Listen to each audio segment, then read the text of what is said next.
যিনি ইলেকট্রিশিয়ানের দায়িত্ব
শুভ দিনে আমি না এসে থাকতে পারি। তুমি এত দেরি করে এলে কেন? আরে রাগ করো না সোনা, তোমারও জন্য বাজারে গিয়েছিলাম একটা সোনার হার কিনতে। তুমি আমার জন্য সোনার হার কিনেছো? কই দেখি দেখি দেখি, একবার হারটা আমাকে দেখাও না। আরে আনি নাই ভাবলাম আমার এই সোনার টুকটুকে বোটারে যদি কেউ খুন করে ফেলে, তাই আনি নাই। আমার জন্মদিনে তুমি আমার জন্য কি উপহার এনেছো? আরে আইনাসি এই দেখো, এটা তো এলাক্সি দলিল। আরে তোমাগো জীবনের চাইতে আমাগো জীবনের দাম অনেক কম, তাই তো ওই তোমাগো নামে একটা মোটা টাকার ইন্স্যুরেন্স করিয়ে দিলাম। কেন গো, আমার জন্য তুমি এতগুলি টাকা বাজি নষ্ট করতে গেলে কেন বলো তো? আরে বাজে খরচ হয়েছে ঠিকই, কিন্তু লাভেরও লাভ কিছু কম হয় নাই। তার মানে এটা হইল গিয়া তোমাগো আগেও একটা মাইয়ারে আমি বিয়া করে খুন করে মোটা টাকা ইন্স্যুরেন্সের লোভে আমাকে বিয়ে করার সঙ্গে সঙ্গে আমার নামে একটা মোটা টাকা লাইফ ইন্স্যুরেন্স করেছো। শুধু তাই নয়, তোমাগো ইন্স্যুরেন্সের নমুনির জায়গায় এই বিষধর বিশ্বাস তোমাগো স্বামীর নামটা লেখা রাখছি। তাই তো আজ তোমারে খুন কইরা এই ইন্স্যুরেন্সের মোটা অঙ্কের টাকা আমি আদায় করো। তুমি আমাকে খুন করো না, আমাকে তুমি বাঁচতে দাও, আমাকে তুমি বাঁচতে দাও, বাঁচাও। চিৎকার করতে কেন? তুমি হইলা গিয়া প্রতিপদা স্ত্রী, স্বামীর শুভ কামে ব্যাঘাত ঘটাইয়া নরকবাসী হওয়ার ভয় নাই তোমাগো। কে খুন করবো বলি তোমার কাছে শুভ কাজ? আরে তুমি হবে গো সাথী। বাঁচাও! বাঁচাও! আমি জানতাম তুমি ভয় পাইয়া যাইবে। আরে আমি অভিনয় করছিলাম, অভিনয় ফল নয় করে অভিনয় কি পারুম না। তুমি না ভীষণ দোষী, আর কখনো কোনোদিন তুমি আমার সাথে এমন অভিনয় করবে না। জানো, আমার ভীষণ ভয় করছিল। সত্যি সত্যি যদি আমার কিছু হয়ে যেত, সত্যি সত্যি যদি আমি মরে যেতাম। আরে আর করুম না, আর করুম না। এই শান্তি, আজ না তোমার এই সুন্দর পোশাকে দারুণ লাগছে। আজ একটা গান গাও না, সেই ভালোবাসার গানটা। বেশ, প্রথম যেদিন তোমার সাথে দেখা হয়েছিল, তোমাকে জড়িয়ে ধরে সে গানটা গিয়েছিলাম। আজ আমার জন্মদিনে আমি তোমাকে সেই গানটাই উপহার দেব। যে কথার শুরু চোখে, প্রথম তোমার চোখে, মন চাই তোমার বলে, একবার কাছে তবু আছো, হয় মোরা থাকিব, হয়নি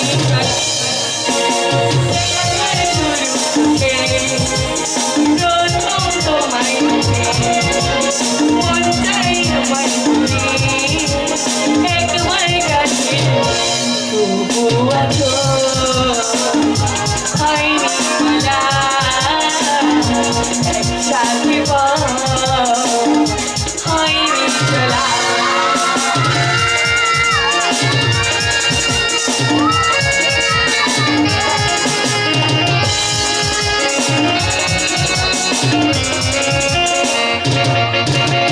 তোমার কবিতায় কত স্বপ্ন ছড়ানো, তার আশাতে তোমায় খুঁজে বেড়ানো।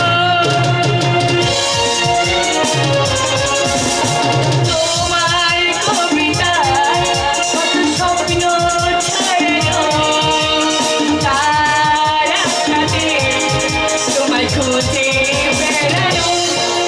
আজ স্বপ্ন আড়াল থেকে আজ নীল তোমায় দেখে, আজ স্বপ্ন আড়াল থেকে আজ নীল তোমায় দেখে তবু আছো।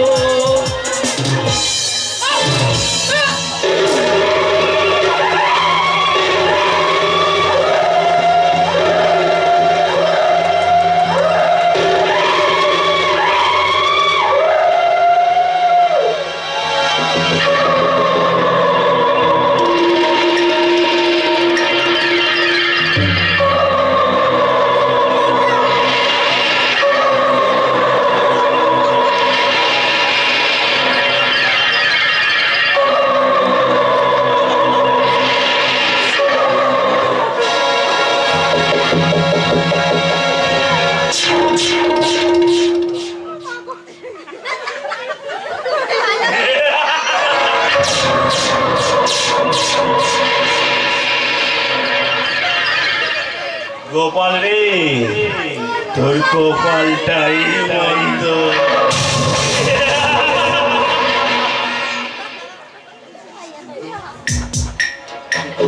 কিন্তু এবার যে কেসটাকে মার্ডার কেসে সাজাইতে হইব।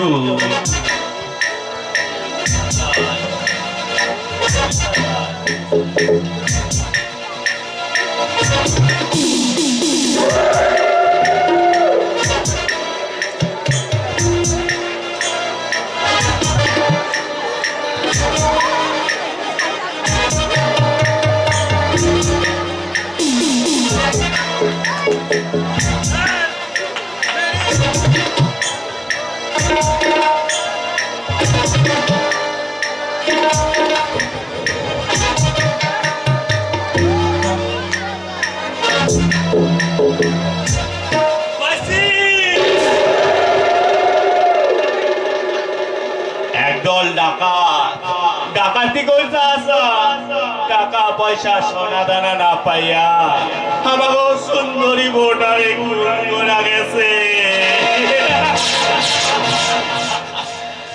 শান্তি, এবার তুমি চির শান্তিতে শুইয়া থাকো, আর আমি পুলিশে ফোন কইরা তোমাকে একটা গতি কইরা ফেলি, গতি।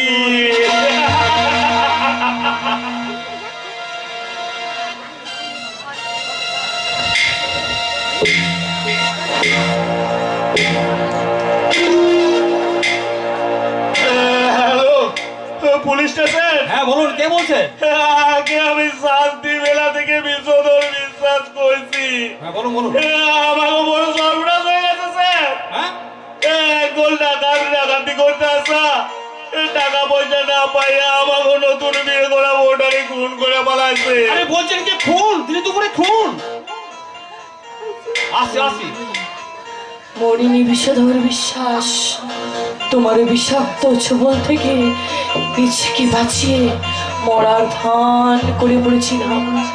শয়তান বিষধর বিশ্বাস, এবার তোমার সাজানো মার্ডার কেসে তুমি নিজেই জড়িয়ে পড়বে। তোমার সাজানো মার্ডার কেসে লাশের সন্ধান কেউ কোনোদিন পাবে না, কেউ কোনোদিন পাবে না, কেউ কোনোদিন পাবে না।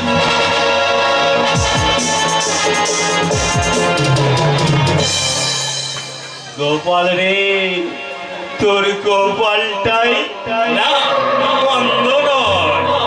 মন্দ হইলে কি ওই মোটা টাকার ইন্স্যুরেন্সের পাউনের নাটকটা এভাবে সাজাইতে পারতাম।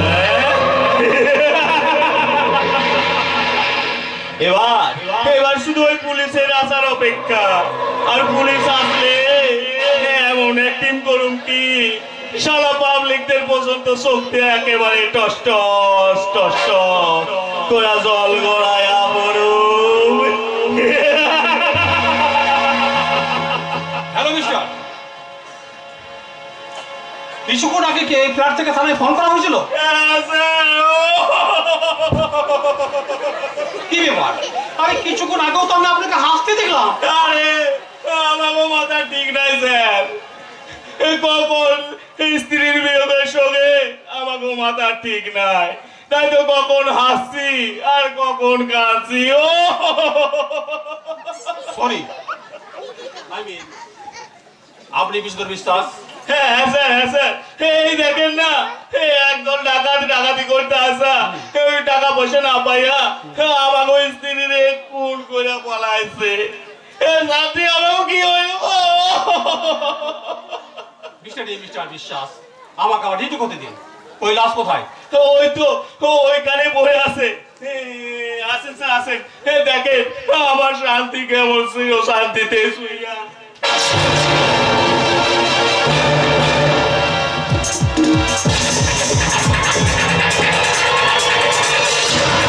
এইখানেই তো লাশটা পড়েছিল। তাহলে লাশটা গেল কোথায়? আমাকে মনে হয় স্যার ওই ডাকাতের এই লাশটাকে উঠিয়ে নিয়ে গেছে। এই বুঝলেন, মার্ডার করবার পর এত করে রিস্ক ওরা নেবে না।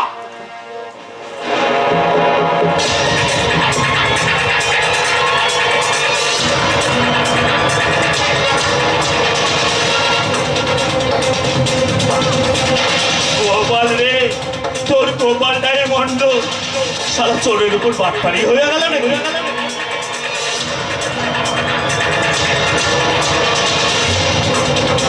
আমার বোতাম। তার মানে খুন করবার আগে শান্তি দেবীর সঙ্গে খুনির ধস্তাধস্তি হয়েছিল, তারপরে খুনির এই জামার বোতামটা। কাম সারেছে। এই কি মিস্টার বিশ্বাস, আপনি হঠাৎ বুকে হাত তুলে দিলেন কেন? না স্যার, কিছু নাই, ওই বুকটাই কেমন যেন যন্ত্রণা করছে স্যার। হাউস ট্রেন, আমার এই পাঞ্জাবি বুকে মিস্টার এই বোতামটার অদ্ভুত মিল মনে হচ্ছে। বুক থেকে হাতটা সরান তো দেখি। না স্যার, না স্যার, ওই হাতটা ছড়ালে যন্ত্রণাটা শুরু হইব স্যার। কোরআন বোতামটা কোথায়? ওটা ওটা তো স্যার অনেকদিন আগে সিরা পড়ে গেছে। মিথ্যা বলছেন মিস্টার বিশ্বাস, আপনার পাঞ্জাবি থেকে বোতাম আজকে ছিঁড়েছে এবং এটাই হচ্ছে আপনার পাঞ্জাবি থেকে ছিঁড়ে পড়া সেই বোতাম। স্যার এবং আমার দৃঢ় বিশ্বাস শান্তি দেবীকে আপনি খুন করেছেন। মিথ্যা কথা স্যার, মিথ্যা কথা, বিশ্বাস করুন আমি শান্তি দেবীকে খুন করি নাই। শুধু তাই নয়, সেই সঙ্গে লাশটাকে আপনি যে গায়েব করেছেন।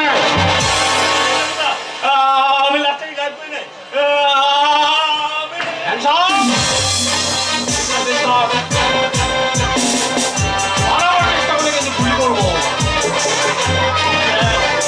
প্রাথমিক তদন্ত অনুযায়ী শান্তি দেবীকে খুনের অপরাধে আমি আপনাকে অ্যারেস্ট করলাম।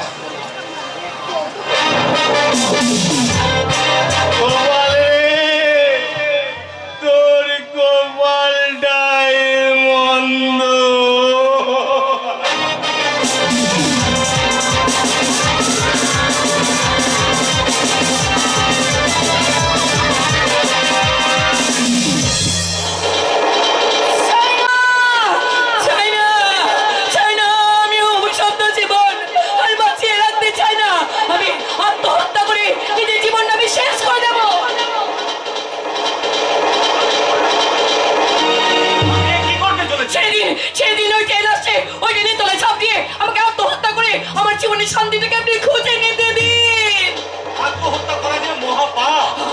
আমি যে একটি বস্তু বড় পাপে মেয়ে গো বাবু, তাই আপনি আমাকে একটু শান্তিতে মরতে দিন বাবু, শান্তিতে মরতে দিন। আত্মহত্যা করা মহাপাপ। যদি তুমি তোমার সেই পুরনো পাপের প্রায়শ্চিত্ত করতে চাও, তাহলে তুমি তোমার জীবনের প্রথম লগ্নে যে পাপ করেছো তোমার বাকি জীবনটা দিয়ে সেই পাপের প্রায়শ্চিত্ত করো। চলো তোমাকে আমি বাড়ি পৌঁছে দিই। বাড়ি? কোন বাড়ি যাবো বাবু? আমার যে বাড়ি বলতে কিছু নেই বাবু। বলে তোমার মা বাবা আত্মীয় স্বজন নেই বাবু নেই। আমার বাবা মা আত্মীয় স্বজন বলতে আমার কেউ নেই বাবু, আমার কেউ নেই। তাহলে তোমার পরিচয় হারিয়ে গেছে গো বাবু, আমার পরিচয় আজ হারিয়ে গেছে। তাই গোটা পৃথিবীতে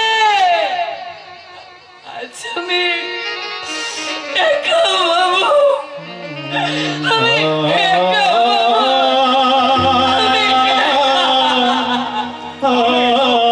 তোমার এই পরিচয়হীন জীবনে আমি দেবো এক নতুন পরিচয়। পরিচয়? হ্যাঁ, তোমার এই দুঃখের জীবনের অবসান ঘটাতে তোমাকে আমি আমার স্ত্রীর মর্যাদা দিয়ে আমার বাড়িতে আশ্রয় দেব। না না বাবু, তা হয় না। সেদিন আপনি আপনার আসল পরিচয় আমার জানতে পারবেন, সেদিন আপনি হয়তো আমাকে। আমি জানি তুমি এক অসহায় সর্বহারা নারী, তাই তোমাকে আশ্রয় দিয়ে আমি আমার নৈতিক কর্তব্য পালন করব। এসো। না না বাবু, তা হয় না বাবু, কিছুতেই হয় না। কেন হয় না নারী, কেন হয় না? আজকের এই নতুন প্রভাতে নতুন সূর্যকে সাক্ষী রেখে আমি তোমাকে আমার স্ত্রী হিসাবে গ্রহণ করলাম। না বাবু, তা হয় না বাবু, তা হয় না। কেন কেন কেন হয় না? চলো, আজকের এই নতুন প্রভাতে নতুন সূর্যকে সাক্ষী রেখে আমি তোমার সব দায়িত্ব গ্রহণ করলাম। এসো এসো এসো আমার সঙ্গে এসো, আমরা এক নতুন জীবনের পথে পা বাড়াই। জাগো, নতুন প্রভাত জাগো, সময় হলো। জাগো, নতুন প্রভাত জাগো, সময় হলো। জাগো নবদিন মন, অন্ধ তিমির গায়, হলো হে হলো। প্রভাত জাগো, সময় হলো। জাগো, নতুন প্রভাত জাগো, সময় হলো। জাগো।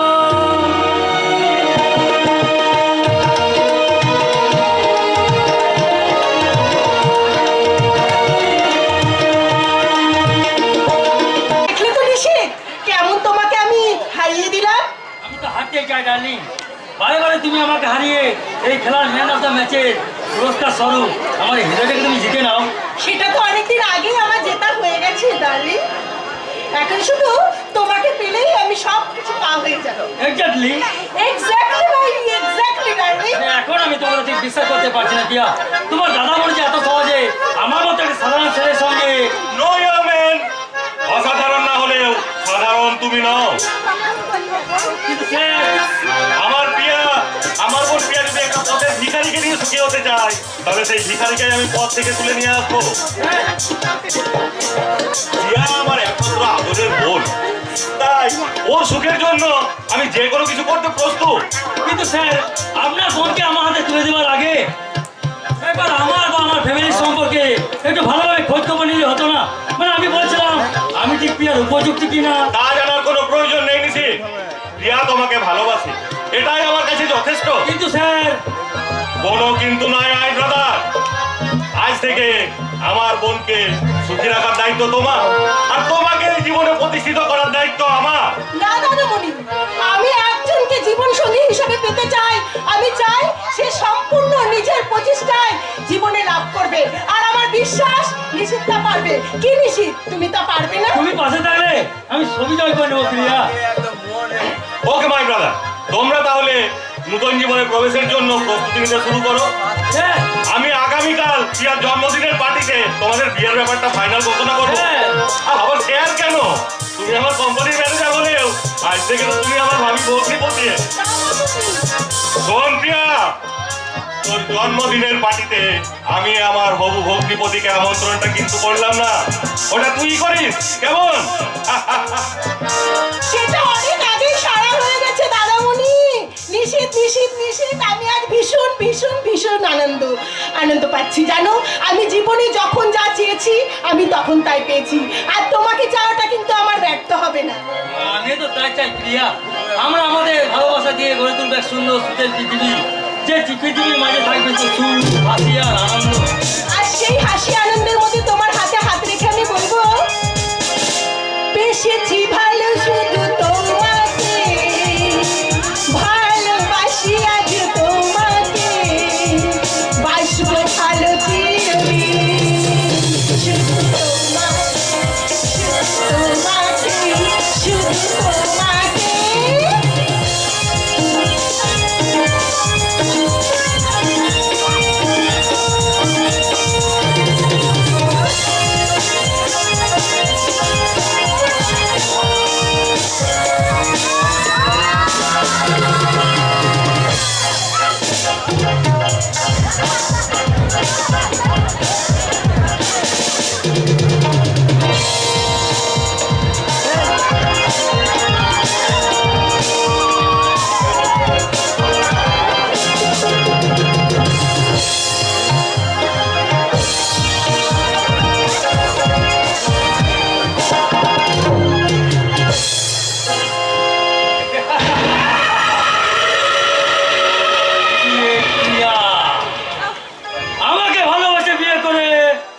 তার লাইফ স্টাইলটাকে চেঞ্জ করতে চায়, কিন্তু আমি কি পাবো?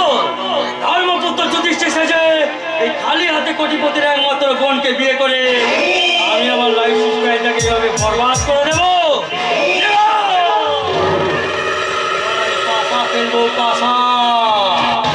এই বাসাল কুটি হবে ওই প্রিয়, বাজি হবে লাহারিয়ান কোম্পানির 50% শেয়ার।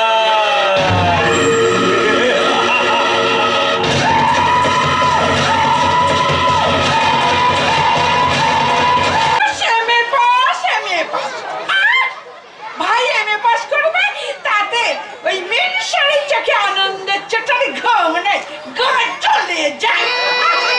আমার 5বার পরীক্ষা দিয়ে বিএ পাস করতে পারেনি, আর এই হতভাগা কি না এমএ পাস করবে, গান চলে যায়। তবে একটা কথা, নিজের ভাই হলে কথা ছিল, সব ভাইদের পেছনে শুধু শুধু কেউ অতগুলো টাকা খরচা করে। মানে ইন্দ্রার অমর যদি আমার আপন ভাই হতো, তার আমার কোনো চিন্তা থাকতো না। ভাইয়ের আগে ওই সৎ শব্দটা বসেছে বলেই তো আমার বড় ভয় হয়। তবে আমি তোমাকে অভিশাপ দিয়ে বলছি, তোমার ভাই কোনো দিন এমএ পাস করতে পারবে না, এটা আমার অভিশাপ। সকলের সাথে কখনো গরু মরে না ভবানী। উদ্দেশ্য যদি মহৎ হয়, অসতের অভিশাপ সেখানে আশীর্বাদ হয়ে ঝরে পড়ে। আমি বলছি আমার ভাই এমএ পাস করবে, আজই তার রেজাল্ট বেরোনোর কথা।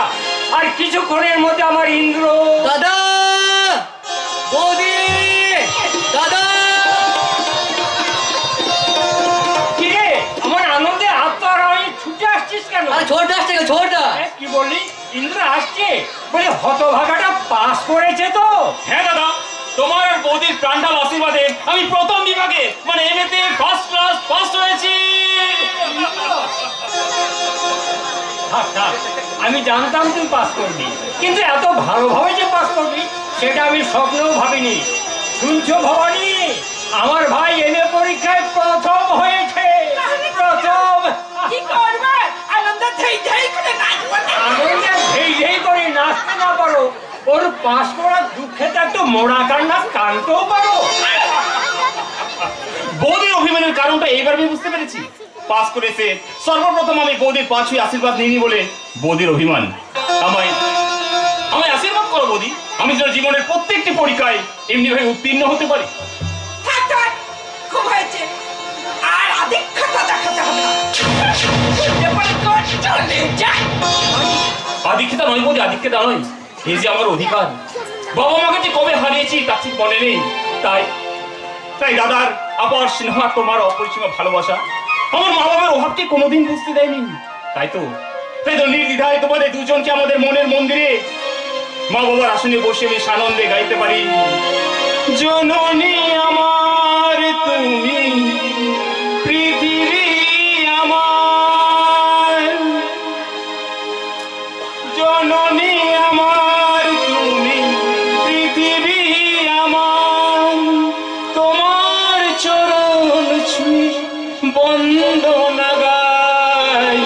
হাজার বছর পরে যদি আমি আসি ফিরে, তোমার কোলেতে মাগো পাই যেন ঠাই। ও মা, ও মা,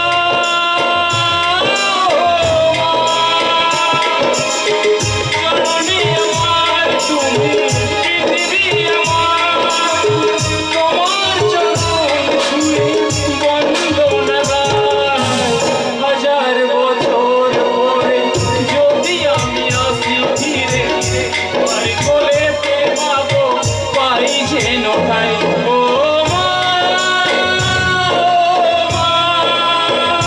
ও মা,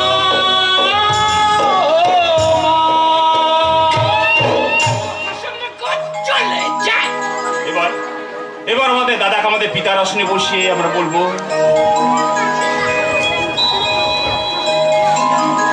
পিতা সর্গ পিতা ধর্ম, পিতা হি পরমং ধর্মং, পিতরি পিদিমা পণ্যে প্রিয়ন্তে সর্বদেবতা।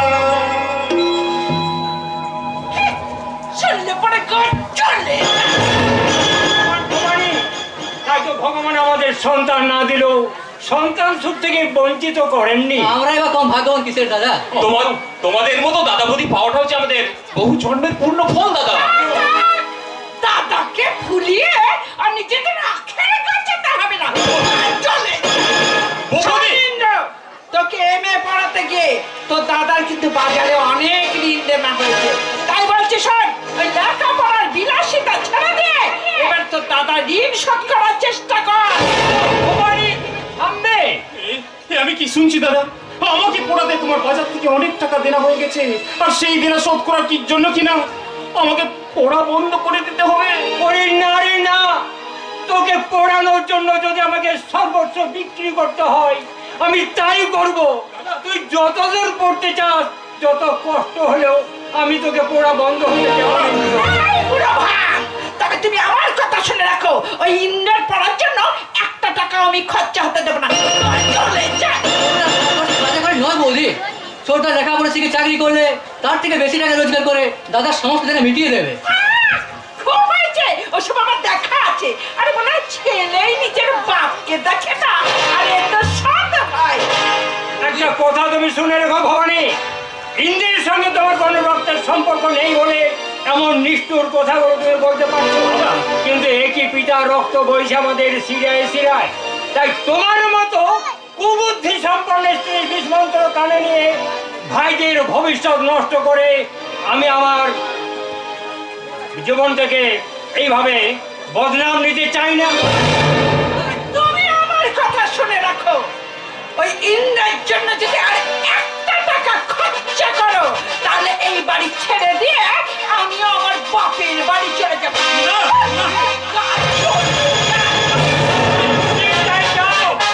আমি পরম নিশ্চিন্তে গঙ্গা জল দিয়ে তোমার স্পর্শে এই অপবিত্র সংসারটাকে আবার আমি পবিত্র করে নেব। এবার কি হবে বড়দা? ছোটটার পড়া কি তাহলে বন্ধ হয়ে যাবে?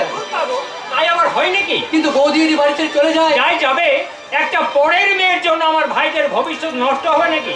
হ্যাঁ ইন্দ্র, তুই কালে উচ্চ শিক্ষার জন্য শহরে পাড়ি দিবি? না দাদা, অভাগা ইন্দ্র তার স্বপ্ন দেখার ইচ্ছেটাকে এখানে খুন করলো। আমার পোড়াটা যদি সংসারের বাজে খরচ হয়, আমার পোড়াকে কেন্দ্র করে যে সংসারের অশান্তির ঝড় ওঠে, তাহলে কি আমার সেই পোড়া সাজিয়ে দাদা? ছোটটা তুই তাই তো আজ থেকে আমি চিরদিনের মতো আমি আমার পোড়া বন্ধ করে দিই। হতভাগা, তোর কাছে তোর বৌদির কথাটাই বড় হলো, আমার কথার কোনো মূল্য নেই তোর কাছে। তোমার আদেশ আমার কাছে ভগবানের আদেশ দাদা, কিন্তু বৌদি যে দিব্যি দিয়ে গেল, এরপর আমি তোমার আদেশ পালন করতে পারবো না দাদা। তুমি আমায় ক্ষমা করো দাদা, তুমি আমায় ক্ষমা করো। দাঁড়া ইন্দ্র, আমার শেষ কথা শোন ইন্দ্র। হয়তো তোকে উচ্চ শিক্ষার জন্য কালই শহরে পাড়ি দিতে হবে, নচেত আজ এই মুহূর্তে তোকে বাড়ি ছেড়ে চলে যেতে হবে। তোমার কথা তুমি ফিরিয়ে নাও। এইভাবে যদি তোমরা তোমাদের জেদ বজায় রাখতে চাও তাহলে যে সংসারটা ভেঙে খান খান হয়ে যাবে। আমি তোমার পায়ে পড়ি বড়দা, তোমার কথা তুমি ফিরিয়ে নাও। অসম্ভব! সতীনাথ রায় একটা কথা কখনো দুবার বলে না। এবার ওকেই ঠিক করতে হবে ও কোন পথে হাঁটবে। এই ছোটদা, তুই কথা বলছিস না কেন রে? দোহাই ছোটদা, তুই বড়দার কথা মেনে নিয়ে তুই কালই শহরে পড়তে যা। তুই ঠিক বলেছিস অমল, বর্দার আদেশ মাথায় নিয়ে আমি কালই উচ্চ শিক্ষার জন্য শহরে। ইন্দ্র, কিন্তু আমার উচ্চ শিক্ষার বিনিময়ে যদি হারিয়ে যায় আমার মাতৃসমা বোধ, আমি কাকে মায়ের আসনে বসে পুজো করবো দাদা? কার কার মমতাময় মুখখানার দিকে তাকিয়ে বলে থাকবো আমার আমার মাতৃহারার যন্ত্রণা? তবে কি তুই বাড়ি ছেড়ে চলে যাবি ছোটদা? জানি না, জানি না ভাই অমর, আমি কিচ্ছু জানি না। তুই আমার একটা কথা শোন ভাই। শুনবো দাদা, শুনবো, নিশ্চয়ই শুনবো। আমি তো তুই উচ্চ শিক্ষার জন্য কালই শহরে যাবি? না দাদা না, এই সংসার মন্দিরে তোমার মতো দেবতার পাশে আমার দেবী রূপী বোধকে আঁকড়ে রাখতে আমার উজ্জ্বল ভবিষ্যৎটাকে আমি দু পায়ে মারিয়ে তোমার কথা মতো আজ এই মুহূর্তে আমি বাড়ি ছেড়ে চললাম। যদি এসেছিলে কেন চলে গেলে?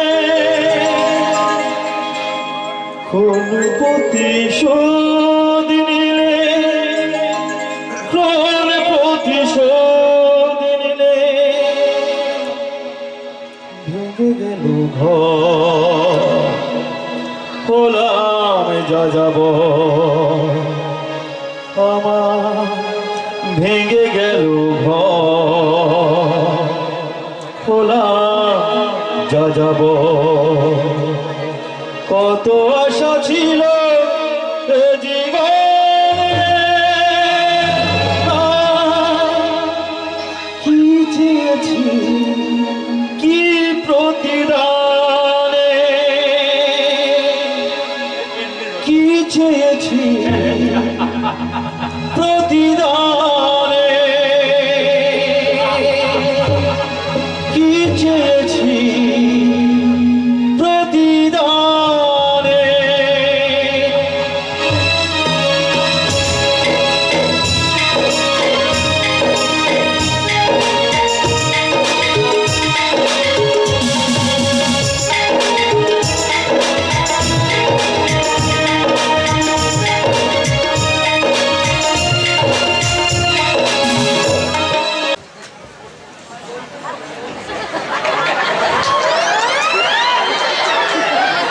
ছোটবাবু গল্প লিখেছেন। মুই ছোটবাবুরে কইছি, ছোটবাবু আমার অঙ্গ গল্পের ভিতর মুই আর মতো টগরের ভালোবাসার কাহিনীটা লিখে দিও তো, দেখবো আপনার অঙ্গ গল্প একেবারে সুপার হিট হয়ে যাব। কিন্তু তোমাদের প্রেমের কথা তো আমার জানা দরকার মহাদেব, নইলে আমি লিখবো কেমন করে? এইটিতেই তো বড় মুশকিল হচ্ছে। আমারও ভিতর প্রেম আছে, কিন্তু কোথা কিছু নাই। এ কি মহাদেব, তোমাদের মধ্যে প্রেম আছে অথচ কোথা কিছু হয় না? না মানে ইশারাই হয়। ওই সামান্য ইশারায় তুমি বুঝে গেলে যে টগর তোমায় ভালোবাসে? কাহিনী বুঝিবিনি, কাহিনী বুঝিবিনি। টগর মতে ভালো না বাসিলে সপনে দেখা দিবে কাহিনী, মতে জুড়ায় ধরে কাহিনী, রঙ্গ এই থরলা গালে চুমুকি। কি হলো মহাদেব, হঠাৎ করে তুমি এভাবে জিভ কাটলে কেন? না আর কইনি, কত বড় লাজ লাগছে। তাহলে তো তোমাদের প্রেমের কাহিনী দেখছি আমাকে লিখতেই হবে। এই কথাটাও লিখবা ছোট বাবু। কি কথা? কাল রাতে মুই গোটাই স্বপন দেখিতিনু টগরে বাহা করি হানিমুন করিবাকু ওই দার্জিলিং এ গেছি। তাই নাকি? হ্যাঁ, সেটি পাহাড়ের উপর দুজনে হাত ধরে কিরি দৌড়াছি তো দৌড়াছি, দৌড়াছি তো দৌড়াছি। এমন সময় মোর টগর পা পিছলা করি পড়িয়ে গেল। কি? মোর টগর পাহাড়ের উপর গোড়াইতি গোড়াইতি ডাকুছি, মহাদেব টগর টগর। তারপর তারপর কি হলো মহাদেব? তারপর দেখিল গোটাই পাহাড়ের কোটরে মেঘেদের মাঝারে ভাসুতি ভাসুতি মত্ত টগর ডাকুছি, মহাদেব মহাদেব মহাদেব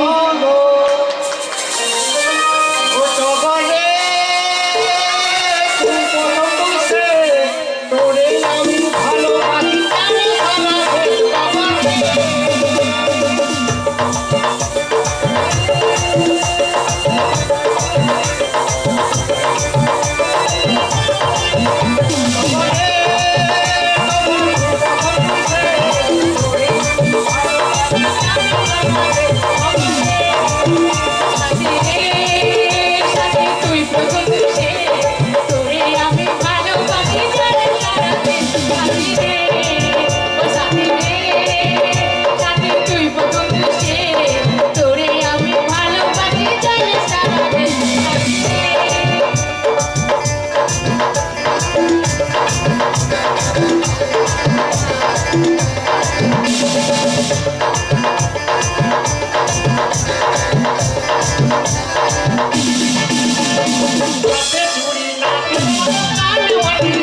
লজ্জা পাও মহাদেব, আমার তাতে মনে হয় তোমার মেয়ে হয়ে জন্ম নেওয়া উচিত ছিল। মায়া হয়ে জন্মাবো, মরতে কোনো আপত্তি নাই, শুধু গোটে জায়গাতে মরতে বড় ডর লাগুছে। কিসের ভয় মহাদেব? প্রসব যন্ত্রণাকে। তাতেই তো নারী জীবনে সত্য কথা মহাদেব। জন্মের সময় সন্তানের কান্নার অবস্থা যে মায়ের দুর্বিষ যন্ত্রণার কথা ভুলিয়ে দেয় মহাদেব, কিন্তু এমনই আমার কপাল মন্দ, সে যন্ত্রণার সুখানুভূতিটুকু ঈশ্বর আজ আমাকে দিলেন না। আজ আমি মা ডাক শুনতে পেলাম না মহাদেব, আমি মা ডাক শুনতে পেলাম। তোমার এই অভাগা সন্তানের মুখের মাডা তোমার হৃদয়ে তৃপ্তির আনন্দ দিতে পারে না বলি। ঠাকুরপো, সে কোন ছোটবেলায় বাড়তে পেরেছে, আজও তো ভালো করে মনে পড়ে না। 7 বছর আগে তোমাকে বিয়ে করে এই বাড়িতে প্রথম নিয়ে এলো বদি, সেদিন যে তোমায় দেখে তোমার মাঝে আমি আমার মায়ের ছায়া দেখেছিলাম বদি, আমি আমার মায়ের ছায়া দেখেছিলাম। কিন্তু এমনই আমার কপাল মন্দ, আমি বুঝতেও পারিনি। কিন্তু তোমার দাদা বোধহয় বুঝতে পেরেছিল না, তাই সন্তানহীনতার ব্যথায় আমি যখন ডুকরে কাঁদতাম, উনি আমাকে সান্ত্বনা দিয়ে বলতেন, সত্যি যদি আজ আমাদের নিজেদের সন্তান থাকতো, তাহলে কি আমরা এই প্রিয়া আর জয়ন্তকে নিজেদের মনের মতো করে মানুষ করতে পারতাম? ওরে হতভাগা, তোরা দুজনে যে আমাদের সন্তান হয়ে আমাদের বুকের দুটো দিক ভরিয়ে রেখেছিস, তাই তো আর অন্য কাউকে দিয়ে সেই শূন্য বুকটাকে আর নতুন করে ভরাতে চাই না। দাদা, আজকাল বহু সংসারে ভাই ভাই দ্বন্দ্ব লেগে সেই সব সুন্দর সম্পর্কটা ভেঙে ছিন্ন ভিন্ন হয়ে গেছে, ভেঙে টুকরো টুকরো হয়ে গেছে কত সুখের সংসার। সেই সব সংসারের মানুষগুলোকে আমরা দেখিয়ে দিতে চাই, জল কাটলে যেমন দুভাগ করা যায় না, তেমনি রক্তের সম্পর্ককেও কখনো আলাদা করা যায় না। বাহ বাহ বাহ, চমৎকার চমৎকার। আপনাগো বক্তৃতা শুনে মনে হইতাছে যে আপনাগো দু ভাইয়ের মধ্যে শুধু মিলে আছে, পর মিল বলে কিছু নাই। কে নষ্ট কণ্ঠস্বরটা যেন খুব চেনা চেনা মনে হচ্ছে। কে কে তুমি? কে কে তুমি?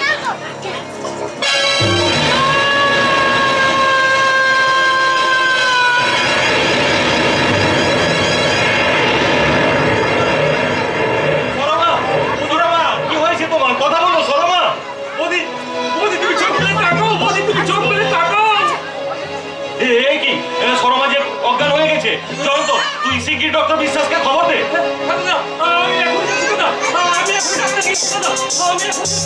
কপাল রে, তোর কপালটাই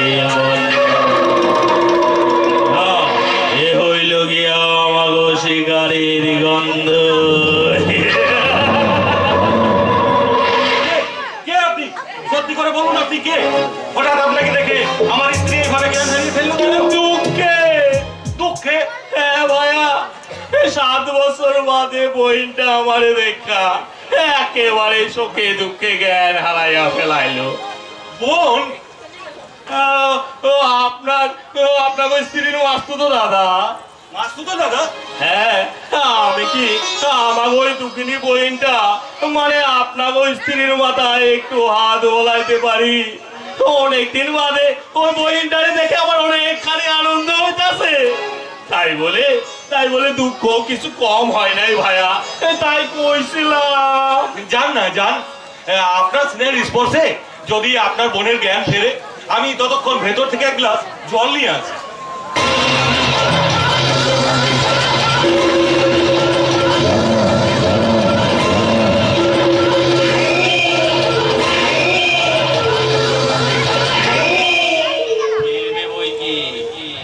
নিশ্চয় ফিরবে।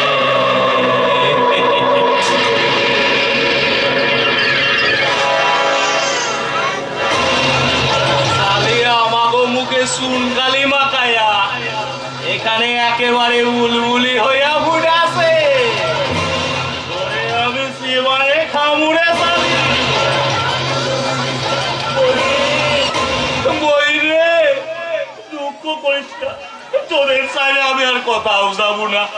সারাতে বই চোখ মেলে দেখ দেখ বই দেখ।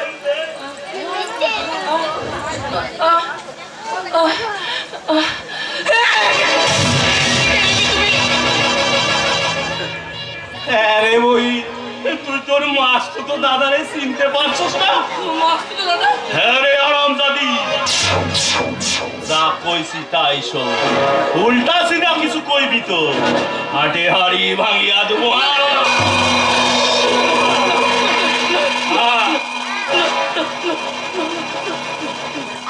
সরমা, তোমার জ্ঞান ফিরে এসেছে? তুমি ভালো আছো তো? গো, আমি আমি ভালো ভালো আছি।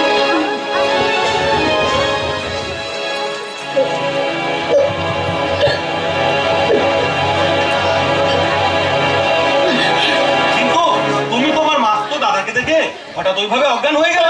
আমি কইছি ভাই, আমি কইছি আমাগো একটা মিথ্যা গেছে জেল হয়ে আসিল, সেই দুঃখটা বোধ হই বইন আমার এখনো ভুলিতে পারিনি। তাই তো জেল থেকে বার হইতা দেখায় একেবারে আমাগো চোখে দুঃখে জ্ঞান হারাইয়া ফেলাইল।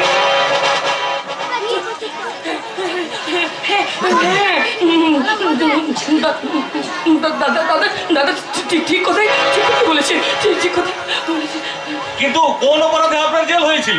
আমাগো স্ত্রী খুন করণের অপরাধে। খুন করলে কি সে শালি এখন অন্যের সাথে ঘর করিতে পারতো? মানে সে হারামজাদি আমারে সাইরা এখন অন্য লোকের সাথে পালায়া ঘুরে বেড়াতো।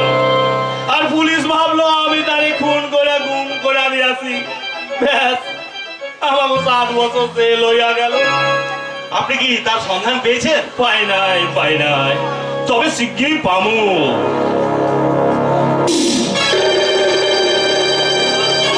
পাইলে সেই হারামজাদিকে আমি টুকরো টুকরো করে না।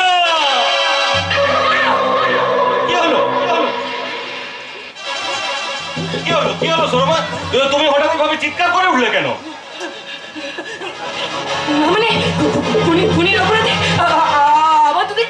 আবার দাদা জেল হয়েছে। সেই ভয়।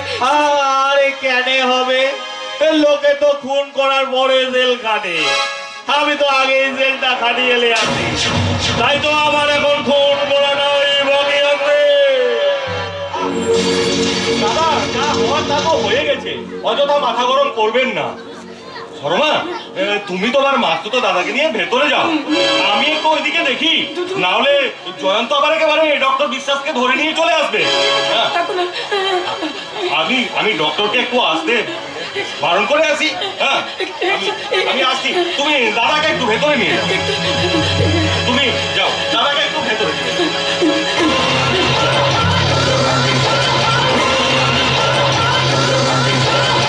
কেন এসেছো তুমি এখানে? কি চাই তোমার? আগুন জ্বালতে, তোর সুখের সংসারে আগুন জ্বালায়া তোরে আমি বাইগন পোড়া করে চটকায় খাবো বলে আসি। চলে যাও বলছি, এক্ষুনি এখান থেকে চলে যাও, নাহলে আমার স্বামীকে ডেকে তোমার মুখোশটা আমি কিন্তু খুলে নেবো। কপাল রে, তোর কপালটাই মন্দ। তুই যদি আমার স্বরূপটা তোর স্বামীরে কোস, তাহলে আমিও তোর স্বামীরে কইব এ শালি সরমা নয় শান্তি। আগো সেকেন্ড হ্যান্ড বউ হইলাম, আমিও আর ফার্স্ট হ্যান্ড সব। কপাল রে, তোর কপালটাই মন্দ। বুঝতেই তো পারছস তুই আমাকে হাতে হাত মেলা। হ্যাঁ, এখন আমাকে এখানে ঘরও নাই আর বউ নাই, তাই তো এখানে থাকার ব্যবস্থাটা তোরই করতে হইব। আর সেই সাথে আমাকে তোরই পূরণ করতে হইব। শুধু তাই নয়, আমার হাত খরচের জোগানটা তোরই জোগাড় করে দিতে হইব। তোমার মধ্যে লজ্জা ঘেন্না বলতে কি কিচ্ছু নেই? আরে আছে। তোর জন্য আমার মধ্যে অনেকখানি লজ্জা ঘেন্না জমা হয়ে আছে বলে তাই বলে ভালোবাসাও কিছু কম নাই। তাই তো এখন সেই ভালোবাসার নজর পড়ে আছে তোর ওই সোনাবালা দুটোর উপর। এখন হইতে তোর মাস্তুতো দাদা হইয়া আমারে এইখানেই থাকিতে হইব।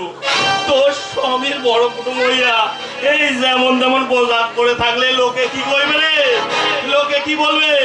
তাই তো তোর ওই সোনার পালার বিক্রি কইরা আপাতত 2-4 জোড়া পোশাক কিনে আনি। আমি তোমাদের পায়ে পড়ছি, তো আমাকে একটু এখানে শান্তিতে থাকতে দাও। তুমি এখান থেকে চলে যাও, এখান থেকে চলে যাও। দিদি না তোর স্বামী রে, না, ওকে তুমি দেখো না।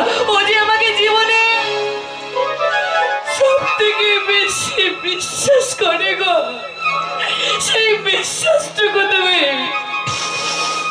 ভেঙে দিও না, ভেঙে দিও না, ভেঙে দিও না। তাহলে দে কইছি।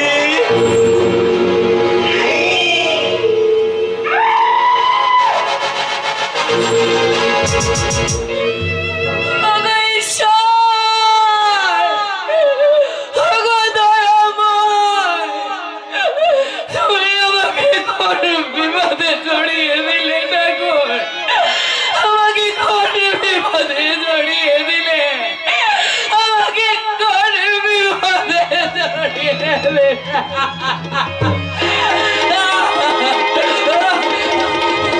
কপাল রে, তোর কপালটাই